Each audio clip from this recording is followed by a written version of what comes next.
Hello everyone, আশা করি সবাই ভালো আছেন। আমাদের প্রতিদিনের মতো আজকে আমরা লাইভে আপনাদের সাথে বেশ কিছু জিনিস শেয়ার করার জন্য এসেছি। অল্প সময়ে অনেক বেশি শেয়ার করতে চাই আমরা, আর আপনারা সেটাকে অবশ্যই মনোযোগের সাথে নেবেন। যদি আপনাদের প্রয়োজন হয় তাহলে কাজে লাগাবেন, না হলে ব্যবহার করবেন। সবাইকে ধন্যবাদ, সবাই ভালো থাকেন। তো আমরা শুরু করছি আমাদের আজকের বিশেষ আয়োজন। নিত্যদিনের মতো অনেকে আমাদের সাথে অ্যাড হতে যাচ্ছেন বা হবেন, আশা করি। সময় কম, পড়ন্ত বিকাল, টাইম কত দেখি 5:36, 30-40 মিনিট আমরা আপাতত লাইভে থাকবো। তো আমরা গতকালকে যে বিষয় আলোচনা করছিলাম সেটা যদি আমরা আর একটু প্রসারিত করে বলি, যে পেশেন্টকে আসলে চিনতে হবে চেম্বারে, গতানুগতিক ধারা থেকে বেরিয়ে আসতে হবে, না হলে কিন্তু আমাদের যে সাকসেস রেট এটার হার অনেক কমে যাবে। স্যার এক মিনিট,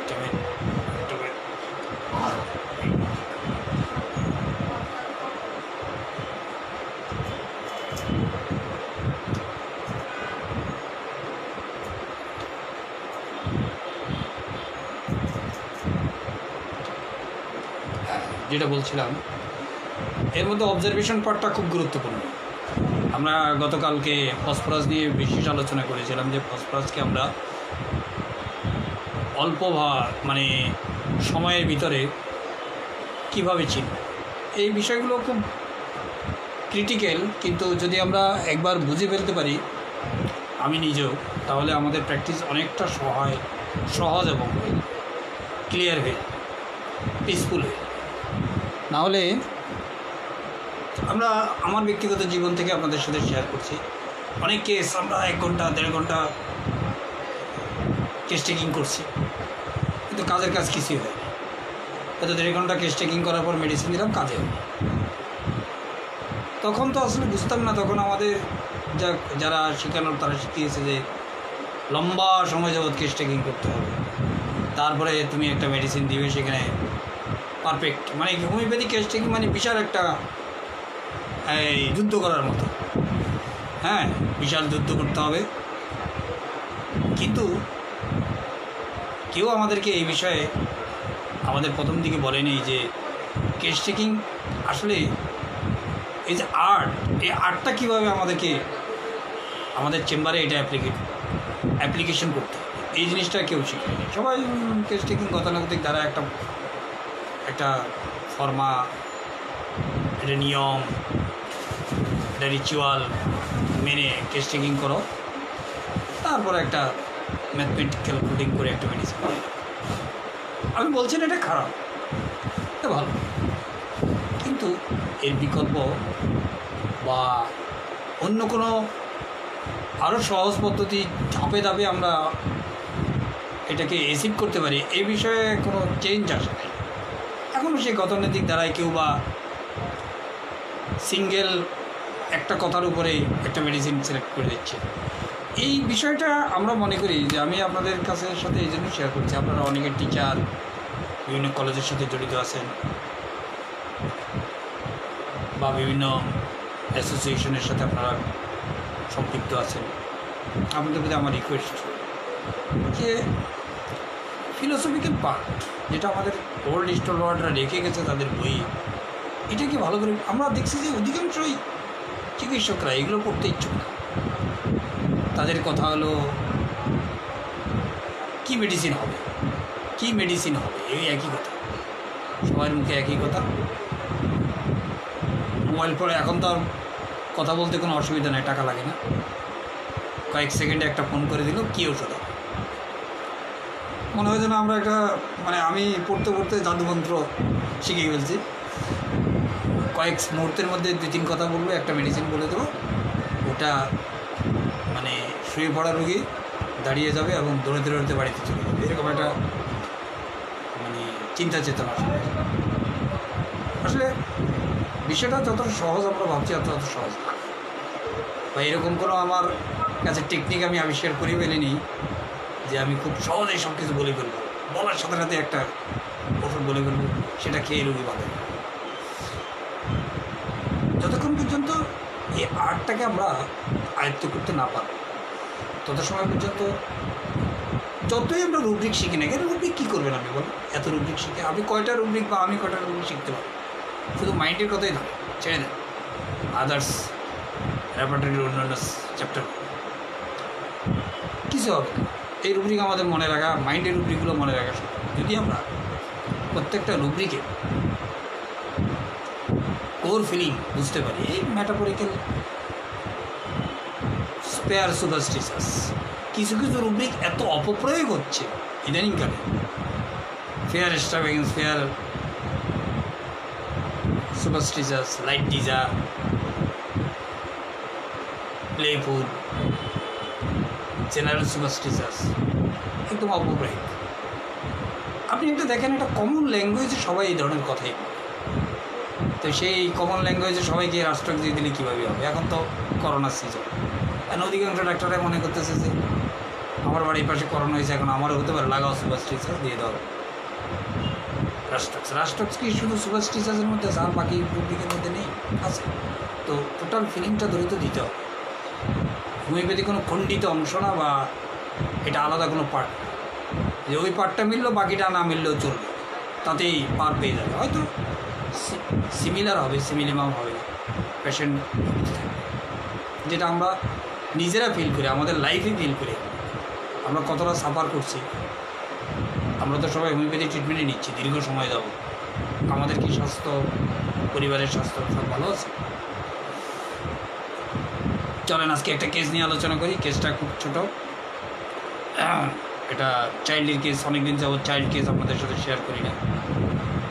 এই মেডিসিনটা নিয়ে এর আগে বহুবার আমরা আলোচনা করছি। কমন মেডিসিন, শুধু মেডিসিনের কমন মেডিসিনই, কিন্তু মেডিসিনটাকে আমরা চেম্বারে কীভাবে চিনব সেটাই সহজভাবে আলোচনা, আর কিছু নেই।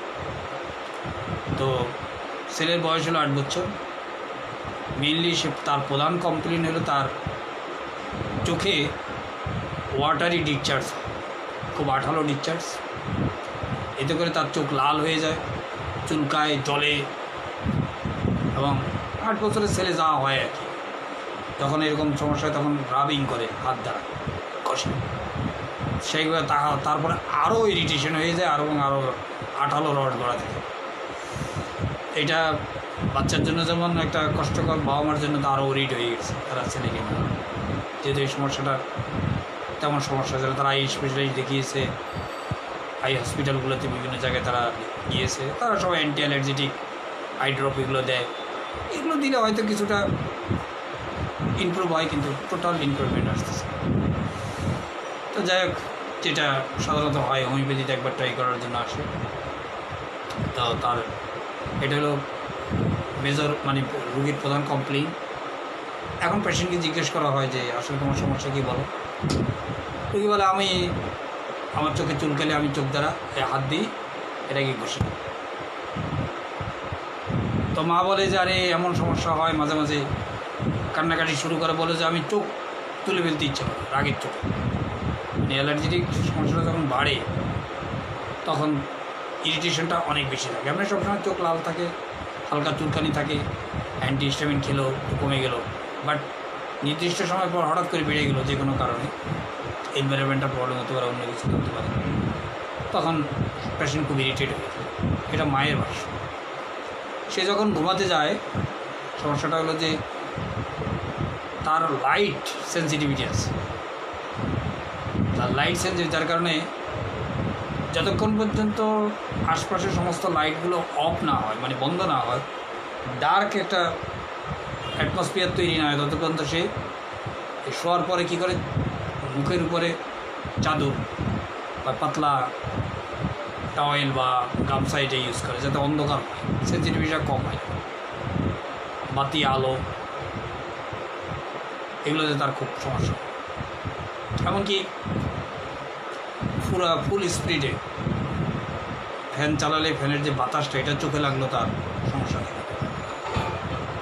তো পুরো অন্ধকার না হওয়া পর্যন্ত তার এই চোখের যে একটা আপনার ইরিটেশন এটা কম হয় না, এবং এটা তার চোখটা আরাম পায়, সোজা কথা, এটা তাকে ডিস্টার্ব করছে। তো এই পর্যন্ত গেলে আবার তার ফিজিক্যাল যে কমপ্লেন নিয়ে আসছে, সেটা আমরা যেভাবে সাধারণত কেস চেকিং করি, আর তো সামনে আমরা আগ বাড়াতে চেষ্টা করি, অন্য অন্য পয়েন্টগুলোতে আমরা নক করার চেষ্টা করি, সবটা মিলেই তখন আমরা একটা মেডিসিন সিলেক্ট করার চেষ্টা করি। তো মাকে জিজ্ঞেস করলো তার জেনারেল নেশার সম্বন্ধে, বলেন ছোটো বাচ্চা 8 বছরের ছেলে, সে বা কী বা বলবে, না বলে যে অনেক বিরক্ত করে, এবং যত রাগ তার মায়ের উপরে ছাড়ে, স্কুলের রাগ, বাবার সাথে রাগ, তারপরে আদার্স যে কোনো বিষয়, কোনো একটা জিনিস একটু এদিক ওদিক হলে মায়ের উপরে রাগ ঝাড়া শুরু করে, মায়ের সাথে চিৎকার চেঁচামেচি দোষা রাগ করতেই থাকে, অনেক বিরক্ত করে মাকে। মা বলে আমার উপরে যত তার রাগ, বাবাকে সে ভয় পায়, বাবা খুব মানে পারফেক্ট নেচারের মানুষ, সব কিছু নিয়ম মাফিক চায়, এজন্য বাবার সাথে সে পেরে ওঠে। বাবার সাথে রাগ দেখালেও সেটা মানে মুখে বলে না বা হাত পা ছুঁড়ে দেয় না, ভিতরে ভিতরে রাগ থাকে, পরে এই রাগটা তার মায়ের উপরে ছেড়ে দেয়। তো এই মা এই রাগ প্রেশনে নিয়ে তাকে নিয়ে মোটামুটি তার জীবন চলে যাচ্ছে। বাবার সাথে বাবা বলেন আমি স্ট্রেট ফরওয়ার্ড লোক, আমি তাকে অনেক আদর করি, কিন্তু আমার নিয়মের বাইরে যাওয়া যাবে না। বাবার কথা যেটা আমি বলতেছিলাম, যে কোনো সমস্যা যদি বাইরে হয়, স্কুলের টিচারের যদি কিছু বলে, সমস্ত জেদ মায়ের উপরে এসেছে। তার কথা হলো যে রাগ যাওয়ার একটাই জায়গা, সেটা হলো তার মা। তো এখানে সমস্যাটা হলো মা বাবা দুজনেই জব করে, তো যত সময় স্কুলে থাকে, তারপরে স্কুল থেকে আসার পর বাড়িতে এসে দাদির সাথে থাকে, অর্থাৎ মানে ওই বাড়িতে মা বাবার অ্যাবসেন্সে দাদি দেখাশোনা করে, দাদিও থাকে বাড়িতে। তো যা অনেক দিন স্কুল বন্ধ থাকে, দাদিকে অনেক পেরেশানি করে, মানে অনেক বয়স্ক লোক মহিলা, মা বলে যে একে খুব পেরেশানি করে, দাদির সাথে ঝগড়াঝাটি করে। দাদি তো বয়স্ক লোক, সে পারে না তার সাথে। দাদি যদি টিভি দেখতে যায়, টিভি দেখতে দেয় না। তো দাদি যদি কোনো সময় তার মা বাবাকে বলে যে দেখ তোর ছেলে তো এরকম, সে উল্টা দাদির বিরুদ্ধে বানিয়ে বলে দাদি এই করেছে, দাদি ওই করেছে, সব মিথ্যা কথা বলে। এটা তার নেচার। এই স্কুলে তার নেচার জিজ্ঞেস করা হলে স্কুলে আসলে সে কী করে, স্কুলে কী মন। তো মা বললো যে স্কুলে খুব আনন্দ ফুর্তি, দৌড় ঝাঁপ খুব পছন্দ করে। তার মানে তার ডিসফেভারে হাজারো কমপ্লেন, স্কুলে প্রচুর কমপ্লেন আসে, টিচাররা কমপ্লেন দেয়, অন্য বাচ্চারা কমপ্লেন দেয়। হ্যাঁ, তো বাবা মা বলে যে তাকে নিয়ে আমরা খুব পেরেশানির মধ্যে, স্কুলে যায় মারামারি শুরু করে দেয়, মাইট টাইট এইটা ওটা সবটাই করে। তারপর ক্লাসে বসে দেখা গেলো যে পিছনে বসে অন্য টিচার ক্লাস নিচ্ছে, অন্য বাচ্চার সাথে গুতাগুতি শুরু করছে। তো সেইভাবে টিচার 2-4 টনা দিয়ে আবার বাবা মাকে খবর দেয় যে আপনার ছেলে তো এরকম। টিচারও সাধারণত পেরেশান হয়ে যায়, কিছু দুষ্ট বাচ্চা থাকে না। তো জিজ্ঞেস করা হলো যে আসলে খেলাধুলা কী করে, বলে যে খেলাধুলা খুব ফুটবল খেলতে এবং ক্রিকেট খেলতে পছন্দ করে, তার মধ্যে ফুটবলটা সে খুব লাইক করে। যদি একবার খেলার মধ্যে ঢুকে যায় তখন আর তার হুঁশ থাকে না, আমরা যাই তাকে খুঁজে খুঁজে নিয়ে আসতে হবে, নাহলে খেলতেই থাকে। এরপরে কোনো কারণে যদি তাকে কেউ খেলাতে না নেয়, তাতে বন্ধুরা বললো যে না তোকে আমরা তুই বেশি ডিস্টার্ব করিস, তাহলে সে খুব রাগ করে, ওইখানেও রাগ ঝাড়িয়ে দিয়ে বাসা আবার রাগ শুরু। লেখাপড়া খারাপ না, লেখাপড়া মোটামুটি ভালো, তবে কনসেন্ট্রেশন কম। বাবার কথা হলো কনসেন্ট্রেশন, তবে সে যদি তার যে ব্রেন, সে যদি একটু আরও মনোযোগী হতো তার রেজাল্ট আরও ভালো, কিন্তু মোটামুটি চলনসই রেজাল্ট, একেবারেই ভালো না একেবারে খারাপ না, একটা 1-10-এর মধ্যে যে বাচ্চাগুলো থাকে তাদের মধ্যে সে একজন। যদি কোনো খেলা খেলতে যায়, গেম খেলে, সেখানে তাকে ক্যাপ্টেন বানাতে হবে, এবং স্কুলে ক্লাসেরও ক্যাপ্টেন হবে সে, এরকম মানে টেন্ডেন্সি। মানে আমাকে মানে সব জায়গায় সে আপনার মানে কোনো একটা গ্রুপের আপনার কী হবে, প্রধান হবে, এবং এটা সে হতে চায়, করবে না তাকে, সে হতে চায়। কারণ তাকে কেন করবে, তার একটাই গুণ লেখাপড়া মোটামুটি ভালো, আর ছাড়া তো ভালো কোনো গুণ নেই। তার বাবা বলে যে অনেক মিথ্যা কথা বলে, অনেক মিথ্যা কথা, এটা বাবা মার অভিযোগ। তো তার বাবা জব করে, তো ও কী করে, বাবা মনে করেন অনেক পেন্সিল, কলম, ভালো ভালো জিনিস, রেজার, এগুলো তার প্রয়োজন হয়, এগুলো অফিস থেকে সে নিয়ে আসে বাসায় কাজ করার জন্য, নতুন নতুন জিনিস। এগুলো কী করে, সে আবার এগুলো নিয়ে, তার বাবা তো অফিসে যায়, সে এগুলো নিয়ে স্কুলে নিয়ে চলে যায়, যে অন্য বাচ্চাদেরকে দেখাবে, দেখো দেখো আমার কতগুলো পেন্সিল, কত সুন্দর সুন্দর পেন্সিল, কত দামি দামি কলম, এরকম সে দেখাবে, তোমাদের তো কারো এগুলো নাই। এখন এই কেসটার মেডিসিন আপনারা বুঝে গেছেন। আমি ধারণা যে অধিকাংশ 2 জন আছেন, 2 জন তো বেশি না, 2-3 জন ছিলেন, অধিকাংশ ওষুধটা বুঝে গেছেন। ওষুধটার নাম হলো লাইকো। এখানে আমরা ইন জেনারেল অতীতে যে লাইকোগুলো পড়িয়েছি তার সাথে একটু পার্থক্য। এই বাচ্চারা ডাক্তারের সামনে খুব জেন্টেল, পোলাইট, তাকে দেখে মনে হবে না যে সে এত দুষ্ট প্রকৃতির বাচ্চা। লাইকো ডবল ক্যারেক্টার রোল করে, ঘরে একরকম, বাইরে একরকম। ঘরের লোকদের সাথে তাও ঘরের ভিতরে যদি বড় ভাই, বোন, বাবা এরা যদি খুব রাগী হয়, যারা তার উপর প্রভাব বিস্তার করে তাদের সাথে সে পেরে ওঠে না। যাকে সে মনে করে দুর্বল বা ইমোশনালি ব্ল্যাকমেইল করতে পারবে তার উপর সে প্রভাব বিস্তার করে। এই জন্য ঘরের মানুষ, পরিচিত মানুষের উপর দুর্বল মানুষ, যাকে সে আগে অ্যাসেস করে যে কার উপরে সে প্রভাব বিস্তার করতে পারে, যার উপরে সে প্রভাব বিস্তার করতে হবে পুরো প্রভাব বিস্তার করে 100%, 1% কম দেয়। আর যেখানে সে পারে না সেখানে সে তার এই রাগ, গোসা, জেদ এগুলোকে প্রকাশ করে। এটাকে বলে, আমরা রেপার্টরি ভাষায় যদি বলি, এটাকে বলে ডিকটেটরিয়াল। একজন বড় ধরনের ডিকটেট হলো লাইকো, তবে সব জায়গায় না, যে জায়গায় সে এটাকে ব্যবহার করতে পারে। আপনি চেম্বারে যখন আপনার সামনে বলবে, আপনাকে দেখে যে খুব টিমিড একটা বাচ্চা বা বয়স্ক লোক বা হাজব্যান্ড বা ওয়াইফ, কোনো রকমের উসপিস নাই, কোনো প্রকার দেখে মনে হবে না এর মধ্যে রাগ আছে, গুসা আছে, তা আপনার কাছে একটু খটকা লাগবে। যে বাচ্চাদের ক্ষেত্রে আপনি জিজ্ঞেস করেন ঘরে কেমন, তখন মা সাথে সাথে বললো, আরে ডাক্তার সাহেব ঘরে তো সে একদম লড়াকুলো, হ্যাঁ, দিন রাত একসাথ করে ফেলে।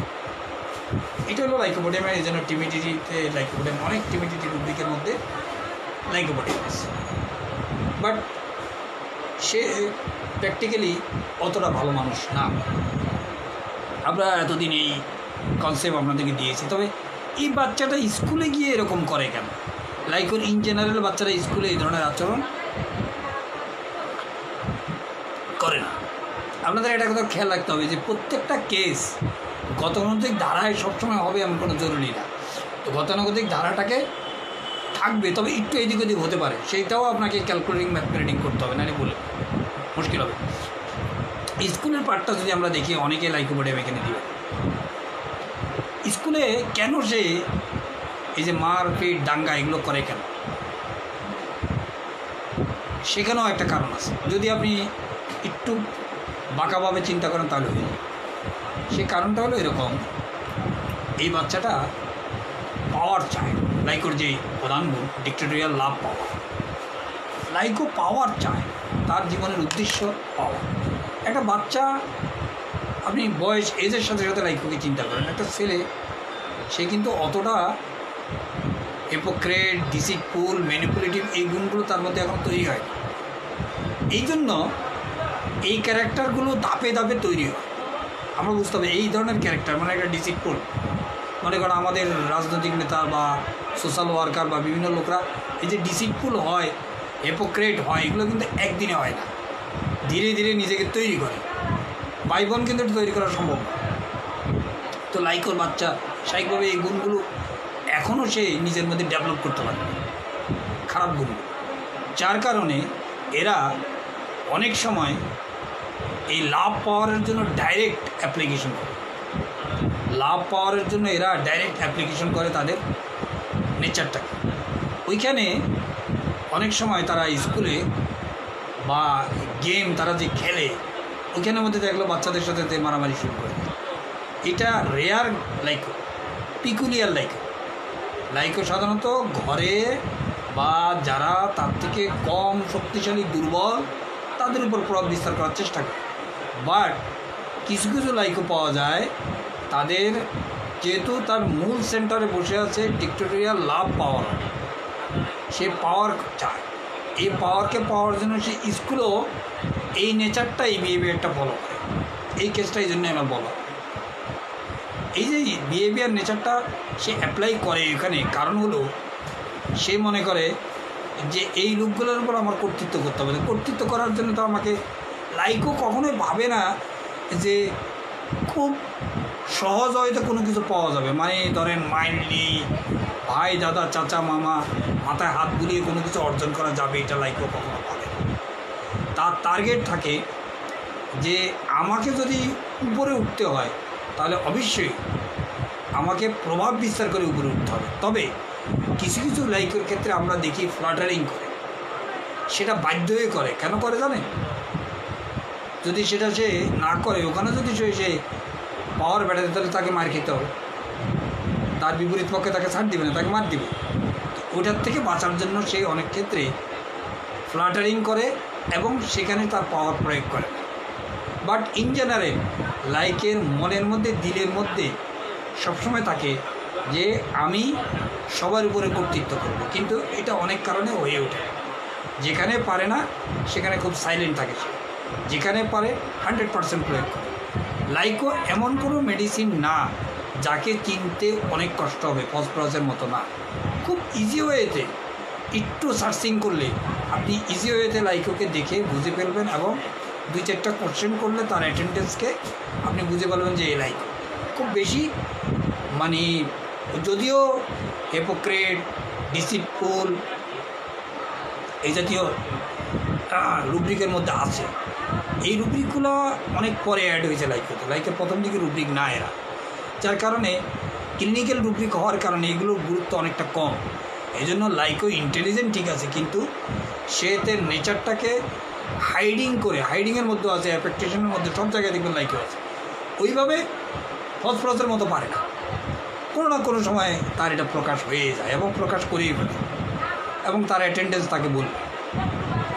এখানে আমরা যেটা দেখলাম যে স্কুলে খেলায় যদি কোনো কারণে সে ক্যাপ্টেন তাকে না বলায়, সেখানে সে মারামারি শুরু করবে, প্রচুর মিথ্যা কথা বলবে, বিভিন্ন ধরনের প্রভাব খাটায় সে ওখানে তার কর্তৃত্ব প্রয়োগ করতে চেষ্টা করবে। যদি কোনো কারণে না পায় তখন সে কী হয়, ডিজার্টেড হয়ে যায়, এবং ওইখানে যে রাগ গোসাটা তৈরি হয়, যেখানে রাগ গোসা প্রয়োগ করা যাবে সেখানে প্রয়োগ করবে। যেমন বয়স্ক লোক হলে অফিসে যদি বসে বকাঝকা করে, তাহলে বোর কাছের সাথে যেতে হবে। তাহলে লাভ অফ পাওয়ার, স্কুলে খেলায় সব জায়গায় সে ক্যাপ্টেন হতে চায়। এই যে সমস্যাটা এখানে হলো hard for inferior, kind for superior. এই রুব্রিক আপনারা সবাই জানেন, শুনতে শুনতে আপনারা অভ্যস্ত হয়ে গেছেন। মা দাদির উপরে যত তার প্রভাব, বাবার সামনে সে চুপ, এবং একটা বুস্টিং টেন্ডেন্সি থাকে লাইকে। কেন? যদি বুস্টিং টেন্ডেন্সি না থাকে তাহলে অন্যরা তাকে কী করবে না, অনার করবে না অন্যদের কাছ থেকে। কেন? পাওয়ার দেখানোর জন্য তো কিছু লোক দরকার, একা একা তো পাওয়ার দেখানো যায় না। এই জন্য বুস্টিং করে নিজের মূল্য বাড়ানোর চেষ্টা করে, অন্যদের কাছে নিজেকে শো করবে। হ্যাঁ, এই ঘর থেকে সে পেন্সিল, ভালো ভালো জিনিস, এটা ওটা বিভিন্ন কিছু নিয়ে এসে অন্যকে দেখাবে, দেখো আমার কত আছে, যাতে অন্যরা তাকে কী করে, মূল্য দেয়, ভ্যালু দেয়, তাকে উপরে রাখে। বুস্টিং ভ্যালু হলো নিজেকে নিজে বুস্ট করা, উপর দিকে ঠেলা। কিল ডিজার্ভ ফর এই কেসটার মধ্যে আছে, যেটা হলো চোখটা বের করে ফেলতে চেষ্টা করে যখন পেইন মনে হয় যেন আর সহ্য করতে পারতেছে। প্রচুর মিথ্যা কথা বলে, আমি এর আগে বলেছি। মিথ্যাগুলো যেহেতু লাইকো অত ইন্টেলিজেন্ট রুব্রিকের মধ্যে থাকলেও লাইকো তার ক্যারেক্টার একেবারে চেঞ্জ করে দেবে আপনার সামনে। আপনি লাইকো বুঝতে বুঝতে অনেক দিন সময় লাগবে, এরকম কিন্তু ঘটনা নাই। ফসফরাস বুঝতে আপনার সময় লাগবে, যদি আপনি ইন্টেলিজেন্ট না হন। লাইকো বুঝতে আপনার সময় হবে না, কেন সে যে মিথ্যা বলে তার পরিবারের লোকরা বুঝে পাবে। এই জন্য লাইকো যত নেগেটিভ ক্যারেক্টার আছে, এই নেগেটিভ ক্যারেক্টারগুলোকে কোনো না কোনোভাবে তার সারাউন্ডিংয়ের লোকরা তাকে বুঝে পাবে। সবচেয়ে বড় কথা হলো যে বাচ্চাদের ক্ষেত্রে যেটা দেখা হয়, মিসচিভিয়াস চিলড্রেন, অনেক বদমাশ। সব লাইকে হবে এমনটা না, জরুরি না। অনেক লাইকের মধ্যে আপনি পাবেন মা বলবে স্কুল থেকে অনেক কমপ্লেন আসে বদমাইশ। যেমন আমরা মার্সেলের ক্ষেত্রে বলছিলাম, মার্সেলের এই লাইকোর থেকে ইন্টেলিজেন্সি অনেক কম। লাইকের মধ্যে ইন্টেলিজেন্সি আছে, সেটা আবার ফসফরাস চেয়ে কম। এটা প্রত্যেকটা মেডিসিনের খালি ইন্টেলিজেন্টের উপরে ঢুকলে আপনি কিন্তু বুঝতে পারবেন না। প্রত্যেকটা মেডিসিনের ইন্টেলিজেন্সের আবার ধাপ আছে।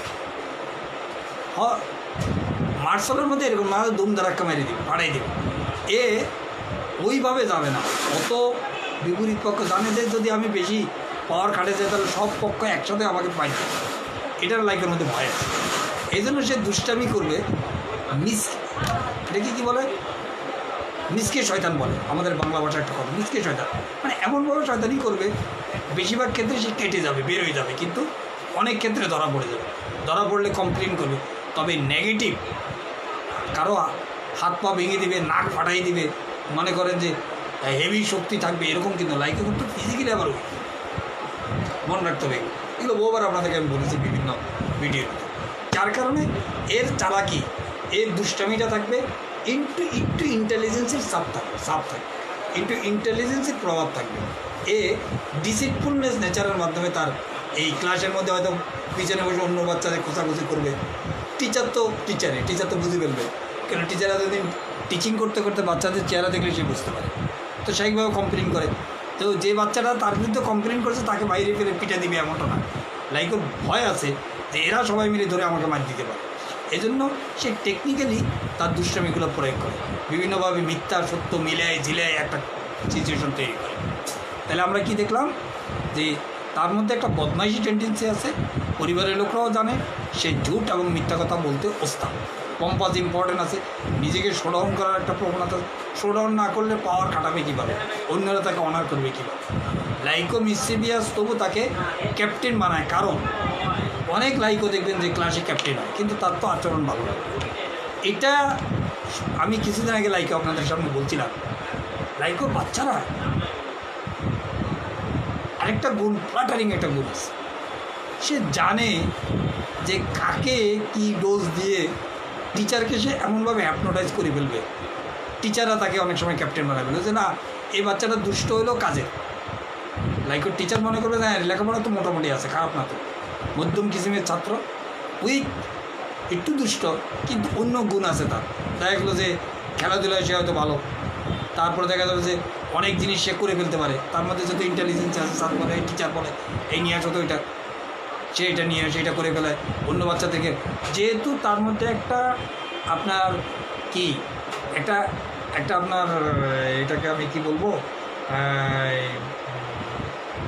লিডারশিপ ক্যারেক্টার, তার মধ্যে একটা লিডারশিপ ক্যারেক্টার গ্রো করে ছোটোবেলা থেকে, যার কারণে এই লিডারশিপ ক্যারেক্টারটা ভাই বোন তার মধ্যে তৈরি হয়। এই জন্য দেখা যাবে যে লাইকো অনেক বাচ্চারা এই দুষ্টামি করার পরও, এত বদমাইশ হওয়ার পরও সে কিন্তু ক্যাপ্টেন হয়ে যায়, খেলার আপনার এই গেমসের আপনার ক্যাপ্টেন হয়ে যায়। কারণ হলো এ আবার টিচারকে এমনভাবে ফ্লাটারিং করে ফেলবে, টিচাররা বুঝতে পারবে না টিচারকে কখন সে ইউজ করে ফেলেছে, টিচারকে কখন সে ইউজ করেছে।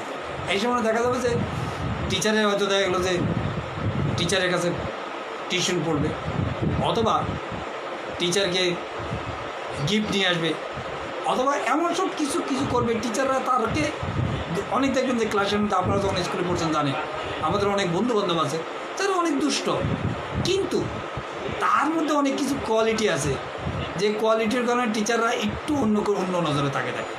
এটা প্র্যাকটিক্যালি আপনারা বুঝতে পারবেন, সবাই তো স্কুল কলেজ থেকে পাশ করে আসছে। এই লাইকো মিসচিভিয়াস তবু তাকে ক্যাপ্টেন বানায়, কারণ টিচারকে সে ফ্লাটারিং করে, অথবা এমন ভাব দেখায় যে তাদেরকে মোটিভেশন করে ফেলে, টিচারকে এমনভাবে মোটিভ করে বা মোটিভেট করে, কারণ হলো সে ইন্টারেস্ট। লাইকো বুস্টিং করে ভালো জিনিস, অন্যরা তাকে যাতে অন্যরা তাকে বড় মনে করে, এমনভাবে লাইকো বুস্টিং করে। সবাই বলবে যে হ্যাঁ ওকে ক্যাপ্টেন বানান স্যার, এই ওদেরকে বল দেখ তোরা কিন্তু আমাকে ক্যাপ্টেনের কথা বলবি, তোদেরকে যে এটা করে দিয়েছি এটা করে দিয়েছি, সবাই মনে করে যাক ওকে দিয়ে বাড়িয়ে দিই ক্যাপ্টেন। দেখা গেলো যে স্কুলের হ্যাঁ না ভোটের মধ্যে সে ক্যাপ্টেন হয়ে গেছে। এই সাইলেন্ট ব্যালেটের কোনো দরকার নেই। এখানে কয়েকটা মেডিসিনের সাথে আপনার কনফ্লিক্ট হবে। এক নম্বর হলো যে ব্যারেটটা ব্যারেট্টামের বাচ্চারা খুব বিগড়ে যাওয়া বাচ্চা। কীরকম বিগড়ে যাওয়া বাচ্চা? ওর আচার আচরণের মধ্যে কোনো আর্ট থাকবে না, একটা খারাপ আচার আচরণ থাকে। যেমন মনে করেন যে তার নেচার, কথা বলার ঢং, রেসপেক্ট দেওয়ার নেচার, সবটার মধ্যে একটা খারাপ আচরণ থাকে। আপনার কাছে দেখে মনে হবে না যে একে লাইকোকে দেখে কিন্তু আপনি ভদ্র একটা বাচ্চা মনে করেন।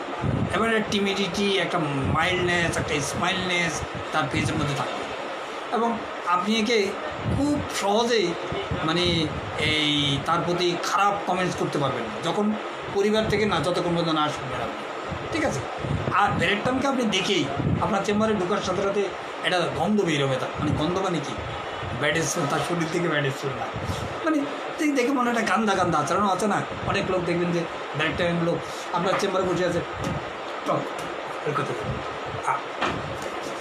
তারপর আঙ্গুল মুখের মধ্যে ঢুকাই দিল, পান খেয়ে কেমন করে করতে, মানে একটা বিক্ষুটে একটা আপনাদের বলে এ লোক জেন্টেলনেস কিছু শিখে নাই, ডাক্তার না, এটা কি পানের দোকান যে থুতু করবে যায় আশপাশে? এটা ডাক্তারখানা, একটা টিপটপ জায়গা, সব কিছু একটা সিস্টেমেটিক আছে, এখানে সবাই আসে, একটা ডেকোরাম নিয়ে থাকে, এরকম দেখবেন ডেকোরাম। তো তার কথাবার্তা আচার আচরণের মধ্যে কখনোই আপনি, যেহেতু সে প্রিন্স, বিলং টু প্রিন্স, খেয়াল রাখতে হবে, belong to Prince, relation Prince is, অর্থাৎ রাজার বিগড়ে যাওয়া ছেলে, অর্থাৎ এখন রাজা বাদশার দিনও নাই, কিন্তু ওদের যে ক্যারেক্টার নেচার এটা বাইবন এখন আমাদের মধ্যে রয়ে গেছে। আমাদের মধ্যে রাজা না থাকলেও রাজা রাজা ভাব রয়ে গেছে এখন। এই ক্যারেক্টার হলো ক্যারেক্টার। প্লাটিনা মোস্টলি একটা এলিগেন্স এবং এক্সক্লুসিভ প্রকাশ করবে তার আচরণ, কথাবার্তা সব কিছু।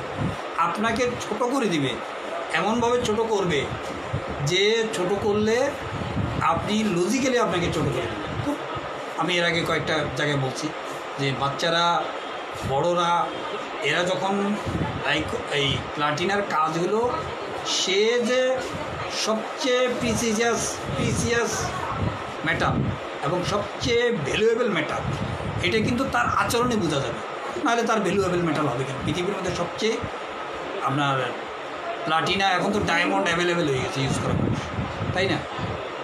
তো কিন্তু প্লাটিনার খবর আমরা এখনও জানি না, কোথায় পাওয়া যায় তাও আমরা জানি না। জুয়েলারি দোকানে আপনার কি পাওয়া যায়? ডায়মন্ড পাওয়া যায়, প্লাটিনা কিন্তু এখনও পাওয়া যায় না। প্লাটিনা এটাকে পেতে হলে মনে হয় অর্ডার দিতে হবে। তো এই ক্যাটাগরির একটা মেটাল, এই মেটাল যেখানে যাবে তার ভ্যালু বাই বন, তার মধ্যে সবাই তাকে কি করবে? সেলুট করবে, তাকে সম্মান দেবেন, আচরণের মধ্যে প্রকাশ করবে। আরও কোনো দিন প্লাটিন আলোচনা করে সে তখন আলোচনা করবো আরও ইন ডিটেলস। লাইকো স্ট্রেঞ্জারের সামনে, অপরিচিত লোক, আগন্তক, অচেনা লোকের সামনে ভদ্র, শান্ত, সিম্পল থাকে। নিউ পার্সনে তার ফেয়ার। আমি কয়েকদিন আগে আপনাদের কাছে বলছিলাম, এনি কাইন্ড অফ নিউ, শুধু পার্সন না, পার্সন এবং থিং যেটাই হোক, যে কোনো জিনিস, যে কোনো ব্যক্তি তার কাছে ভয়ের কারণ। এজন্য ফেয়ার নিউ পার্সনের মাত্র দুটো মেডিসিন, একটা হলো স্ট্রামোনিয়াম আর একটা হলো লাইকো। সে খুব উইকার, হ্যাঁ, মানে একটু দুর্বল পার্সন থাকে, তবে সে তার বুদ্ধিমত্তার সাথে অন্যের উপর প্রভাব বিস্তার করতে চেষ্টা করে। এটা হলো লাইকোর সবচেয়ে গুরুত্বপূর্ণ বৈশিষ্ট্য। এখন কথা হলো, এর সাথে যদি আপনি মনে করেন ল্যাকেসিসকে লাগিয়ে দেন, ল্যাকেসিস একটা কেয়ারিং মেডিসিন। আমাদের ম্যাথমেটিক্যাল যেভাবে লেখা আছে, এটা ল্যাকেসিসের আসল ক্যারেক্টার না, বাংলা ল্যাকেসিস কখনোই মায়ের ল্যাকেসিস। আমি গতকালকে বলেছিলাম ফসফরাসের সাথে ল্যাকেসিস মোজ মাস্তি ফান যা কিছু করে নিজের জন্য করে, এবং এই নিজের জন্য করার জন্য অন্যকে সে এখানে অ্যাড করে। কেন দেখবেন অ্যামিউজমেন্টের মধ্যে ল্যাকেসিস আছে। অ্যামিউজমেন্ট শব্দের অর্থটা হলো যেখানের মধ্যে ব্যক্তি নিজে ইনভলভমেন্ট হয়ে অ্যামিউজমেন্ট করা, ঠিক আছে? তো ল্যাকেসিস সবসময় নেচারের সাথে ইনভলভমেন্ট হয়ে আনন্দ পায় এবং নিজেকে এন্টারটেনমেন্ট করে। এন্টারটেনমেন্ট শব্দটা ডাইরেক্ট আপনার রুব্রিকের সাথে এন্টারটেনমেন্ট রুব্রিক আছে, তবে রুব্রিকের অর্থ কিন্তু জেনারেলি আমি বললাম।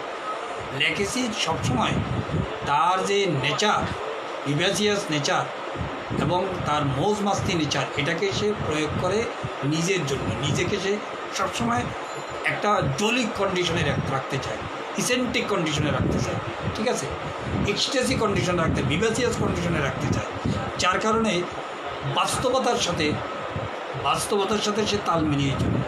এই জন্য সে careful of others, careful of relative, অন্যকে সে কেয়ার করে। মায়ের সাথে ফান করবে, কিন্তু মা অসুস্থ হলে মাকে সে কেয়ার করবে। এই লাইকোটাকের মধ্যে ওগুলো কিন্তু লাইকোকে সারাদিন পিটালেও ওই কাজের মধ্যে সে নাই, কেয়ারিং সে জানেই না। ব্যারেটটাম লাইকো এরা কেয়ারিং জানে না, তবে প্লাটিনা কেয়ারিং আছে, প্লাটিনার কেয়ারিংয়ের মাত্রাটা ভিন্ন। তো আমরা মোটামুটি আপনাদেরকে লাইকোর একটা আমাদের সময় হয়ে গেল, হ্যাঁ টাইম আমাদের হাতে কম, আমরা এতক্ষণ লাইকোর একটা ছোট সেট আলোচনা করার চেষ্টা করি। আসলে হয় কি, অনেক আলোচনা করলে অনেকে বোর হয়ে যায়, তারপরে শোনারও একটা প্রতিদিন আপনি কতক্ষণ শুনবেন, তাই না? সবাই তো আর মনে করেন লাইভে থাকে না, লাইভেও একবার শুনলে আপনার হবে না, একাধিকবার শুনতে হবে, রুব্রিক বের করতে হবে, মেলাতে হবে। 2-4 জন আছেন যে পুরনো লোক, সবাই তার পুরনো লোক, অনেকে এখানে একদম নিয়ম দেখতেছেন, বুঝতেছেন, শিখতেছেন, গতানুগতিক ধারা, ম্যাথমেটিকা, রেপার্টরি, এটা ওটা পড়ে বাংলা পড়ে আসছেন। এখন হঠাৎ করে এইসব ওয়ার্ড কোথায় খুঁজবেন? যেহেতু অনলাইনে তো আর ওইভাবে আপনাকে কেউ গাইড করবে না, আপনাকে শুনেই নিজের টিচার হয়ে যেতে হবে।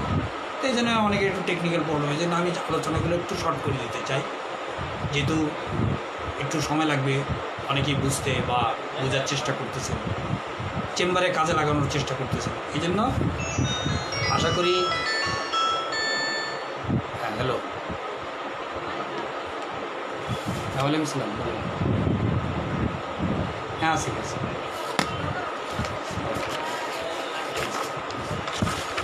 তো আমি তো আপনাদেরকে বলছি, যেহেতু কোনো প্রকার ঘোষণা দেওয়া ছাড়াই আমি লাইভ করি, আমি চেষ্টা করতেছি এই সিচুয়েশনটাকে কেটে ওঠার জন্য, যে আপনাদেরকে একটা টাইমিং দিয়ে আরও কীভাবে করা যায় আপনারা পরামর্শ দেবেন, ইনবক্সে আমাকে জানাবেন।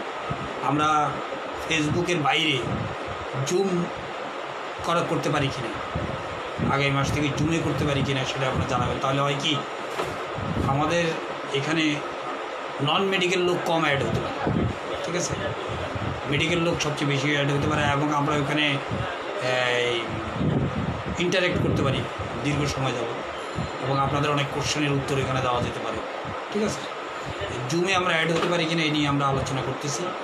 আপনাদের এই ব্যাপারে পরামর্শ কী থাকবে জানাবেন, সেটা আমি অবশ্য মোবাইল থেকে ল্যাপটপে করতে হবে, ল্যাপটপ আমি করার জন্য চিন্তা করতেছি। তো যেহেতু নির্দিষ্ট সময় করলে অনেকেই অ্যাড হতে পারবেন, এই লাইভে থাকলে অনেকটাই সুবিধা, প্রত্যেকটা জিনিস সহজে বোঝা যায়, এবং কোনো ওই সময় যদি কোনো বিষয় আপনাদের কন্ট্রাডিক্ট হয়, সাথে সাথে আপনারা আমাকে নক করলে আমি সেটাকে ঠিক করে নিতে পারবো, অথবা সেটাকে আপনাদের সাথে আবার নতুন করে শেয়ার করতে পারবো।